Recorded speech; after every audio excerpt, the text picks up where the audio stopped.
Assalamualaikum warahmatullahi wabarakatuh. Nama saya Ahmad Chandra Maulana. Di sini saya akan mempresentasikan tentang hasil kerja saya, yaitu makalah tentang kerukunan antar umat beragama. Langsung saja ke materi yang pertama, yaitu ada pengertian kerukunan antar umat beragama. Dalam pengertian sehari-hari, kata rukun atau kerukunan adalah damai dan perdamaian. Dengan pengertian ini sangat jelas bahwa kata kerukunan hanya dipergunakan dan berlaku dalam dunia pergaulan saja. Kerukunan antar umat beragama adalah cara atau sarana untuk mempertemukan atau mengatur hubungan luar antar orang yang tidak seagama maupun hubungan golongan umat beragama dalam kehidupan sosial dan bermasyarakat. Istilah kerukunan antar umat beragama pertama kali dikemukakan oleh Menteri Agama, yaitu Ki Haji Ahmad Dahlan. Ia menyatakan bahwa adanya kerukunan antar golongan beragama adalah merupakan syarat mutlak bagi terwujudnya stabilitas politik dan ekonomi yang menjadi program kabinet Ampera. Oleh karena itu, kami mengharapkan sungguh adanya kerjasama untuk menciptakan iklim kerukunan beragama ini, sehingga tuntunan hati dan nurani masyarakat, cita-cita kita bersama ingin mewujudkan masyarakat yang adil dan makmur dan dilindungi oleh Tuhan Yang Maha Esa. Dari pidato Ki Haji Ahmad Dahlan bahwa dapat disimpulkan bahwa kerukunan hidup yang beragama mulai muncul dan kemudian menjadi istilah baku dalam berbagai dokumen negara dan peraturan perundang-undangan. Selanjutnya, dalam pasal 1 angka 1, Peraturan bersama Menteri Agama dan Menteri Dalam Negeri nomor 8 dan nomor 9 tahun 2006 tentang pedoman pelaksanaan tugas kepala daerah atau wakil daerah dalam pemeliharaan kerukunan umat beragama. Pemberdayaan forum kerukunan umat beragama dan pendirian rumah ibadat dinyatakan bahwa kerukunan umat beragama adalah keadaan hubungan sesama umat beragama yang dilandasi oleh toleransi, saling pengertian, saling menghormati, menghargai kesetaraan dalam menjalankan ajaran agamanya masing-masing dan kerjasama dalam kehidupan sosial. Nah, jadi dapat disimpulkan bahwa kerukunan antar umat beragama ialah hidup damai dan tentram, saling toleransi antar masyarakat yang beragama sama maupun agama yang berbeda. Kesediaan mereka untuk menerima adanya perbedaan keyakinan dengan orang atau kelompok lain, membiarkan orang lain untuk mengamalkan ajaran yang diyakini oleh masing-masing masyarakat, dan sepakat dalam perbedaan-perbedaan yang ada. Selanjutnya, ada materi tentang kerukunan umat beragama dalam pandangan Islam. Islam sangat menjunjung sekali toleransi. Toleransi mengarah kepada sikap terbuka dan mau mengakui bahwa adanya berbagai macam perbedaan, baik dari sisi suku, bangsa, warna kulit, bahasa, adat istiadat, budaya, serta agama. Ini semua merupakan fitrah dan sunnatullah yang sudah menjadi ketetapan Tuhan.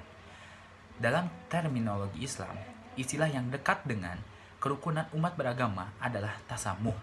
Keduanya menunjukkan pengertian yang hampir sama, yaitu saling memahami, saling menghormati, dan saling menghargai sebagai sesama manusia.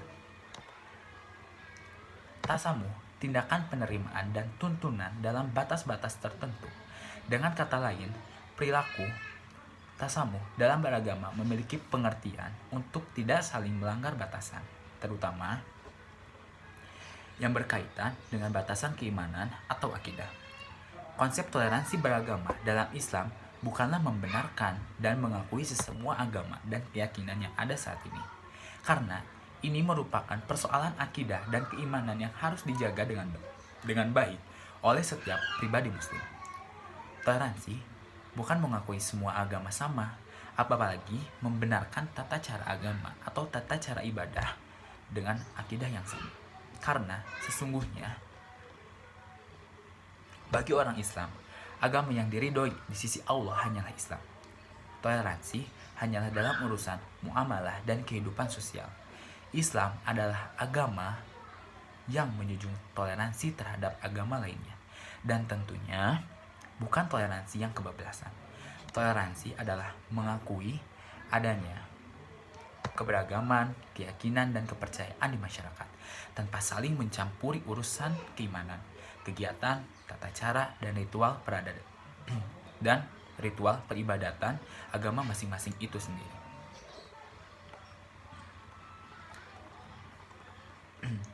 Selanjutnya, ada perbedaan keyakinan yang tidak bisa dipungkiri. Secara sosiologis, pengakuan terhadap adanya keberagaman keyakinan ini merupakan pengakuan toleransi yang paling sederhana. Namun, pengakuan secara sosiologis ini tidak berarti mengandung pengakuan terhadap kebenaran sosiologis dari agama lain. Toleransi dalam kehidupan keagamaan yang ditawarkan oleh Islam begitu sederhana dan rasional.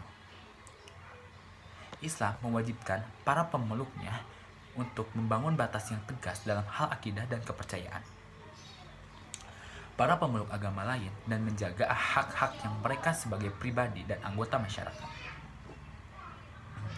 Pembatasan yang tegas dalam akidah atau kepercayaan ini merupakan upaya Islam untuk menjaga para pemeluknya agar tidak terjebak dari sinkretisme.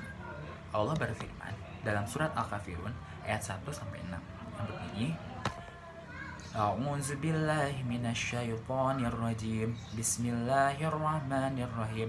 Qul ya ayyuhal kafirun la a'budu ma ta'budun wa la antum a'biduna ma a'bud wa la ana a'budu ma battum wa la antum a'biduna ma a'bud lakum dinukum waliyadin.